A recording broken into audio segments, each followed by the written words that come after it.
Hello and welcome everybody to another edition of What's for Dinner.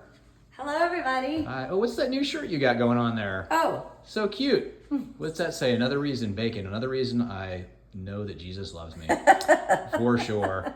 Yeah. I love bacon and I love Jesus. That works out really well then. Yes. Okay, so what do we got going on tonight? So, my favorite, we have hamburgers, 70-30 fat. 70%. Oh, yeah, fat. Yeah. 30% lean. Yeah. Wait, is that right? Yes, that's right. Yeah. And then I have American cheese and you have pepper jack. Yep. And we typically cook them in the pan.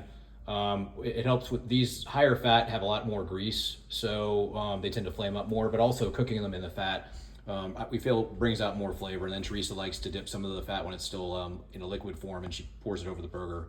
So that's kind of why we do it like this. Yeah. What else we got going on here? Bacon. Delicious from the air fryer. Yep. So So there was some comments last night about cooking bacon is messy, and it is. It is. But in an air fryer, it's much less. And then what I used to do before the air fryer is I would take the package of bacon and I would cut it into like inch square pieces. Yeah. And I would cook it in a big cast iron skillet with the lid on, a glass lid. So all the grease is popping on the lid. Mm-hmm. And then when I want to stir it, I just let it cook in its own grease. I would pull the iron off of the burner, let it stop popping and sizzling, and then take the top off and stir it. And that's another way to cut down on the grease. And you can cook it in the oven. Okay. But nice. yeah, just putting a few pieces in here is going to put grease everywhere. Yeah, and for the air fryer deal, that has a little pan at the bottom that catches all the Yeah. grease, so that's nice too because it just drains to the bottom, and then you can just pour it out. Yep. Into the like a collecting pot or whatever you want to do with it. So. Yep. Then we got some sunny side up eggs. Yes. Yum. And what else?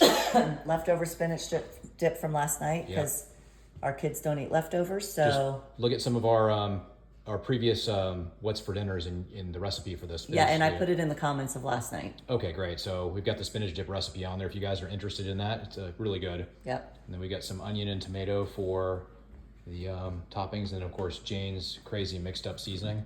Yep.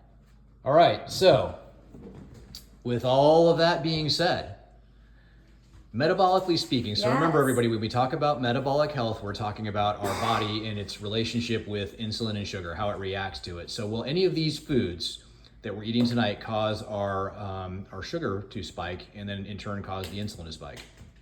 It will not. So the thing is we have to get out of the habit of thinking fat makes us fat or fat makes your liver fatty. It is sugar and inflammation that causes and wreaks havoc on everything. So fat and protein do not spike your sugar. Now, if we had buns with this, or my favorite meal used to be burgers with buns, of course, mac and cheese, French fries, and baked beans. Mm-hmm. Yeah, once a week we had that. That is so much sugar that it doesn't matter what else you eat.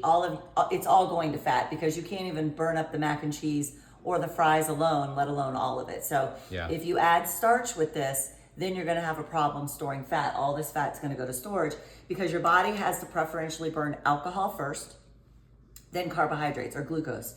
It doesn't matter if you ate a complex carbohydrate like pasta or a sweet potato, your body still is going to have to burn that first. Yes. So if you let your insulin fall and stop eating all these carbohydrates, you're going to let your body tap into your fat stores.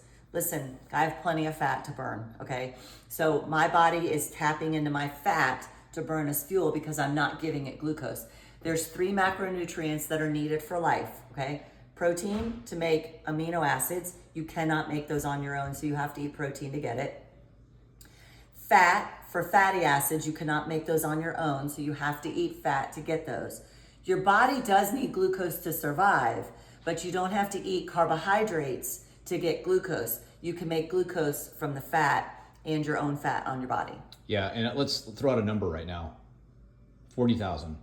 The number we're throwing out is 40,000. That's the amount, so that's the number of calories in fat that the average person carries on their body. Yeah. So the goal here, guys, is to tap into our stored body fat. That's the fat that we have when we're storing subcutaneously or viscerally, so that's around the organs. So yeah, subcutaneous is just around, it's the stuff you can see is the subcutaneous. Then you've got the visceral fat, which is around your organs. That's not good, and we want to get rid of that. But in order to tap into those fat stores that we've got and burn that 40,000 calories that we have stored in our bodies, we have to lower our insulin or eliminate insulin And so we can tap into those. Yep. Right? When you see people that weigh 200 pounds or more, like an average person like me, 5'7" female, 200 pounds or more, that's too much energy stored, and they are not accessing it.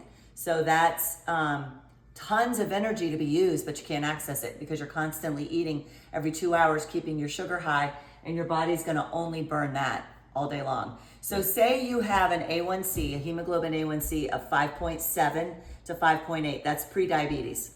And what does hemoglobin A1C mean? That's the corporate medicines test to diagnose diabetes. And so that means your average daily blood sugar is 122 to 129. So say that was me, and I wake up in the morning and I have oatmeal with honey or oatmeal and banana or raisin bran and banana.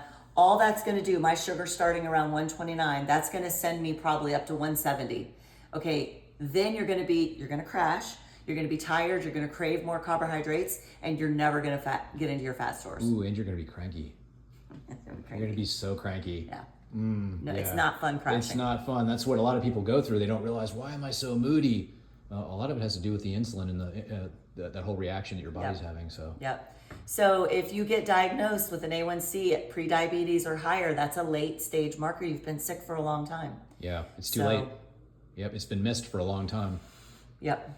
Your body's been giving you clues for a long time. So. Yep. So it matters what you eat. So don't be afraid of cholesterol. Don't be afraid of fat. Don't be afraid of eating this kinds of foods. Don't be afraid of salt. Right, salt. Salt is not dangerous for you. Stop. Yep. Yeah, it's not. Anyway, guys, we know this is not easy. It's hard. The hardest part is getting started. Yes. So just find some small little things that you can make, modifications to your lifestyle that are sustainable. Make those changes, get them started. And once you do, those small victories will turn into larger victories and it'll become more sustainable for you. We're here for you. Ask any questions that you guys have. Tell us what you're having for dinner. Yes. And we love you all. And did you have anything else? Nope, that's it. Okay, God bless everybody. Bye. We'll see you all next time. Bye.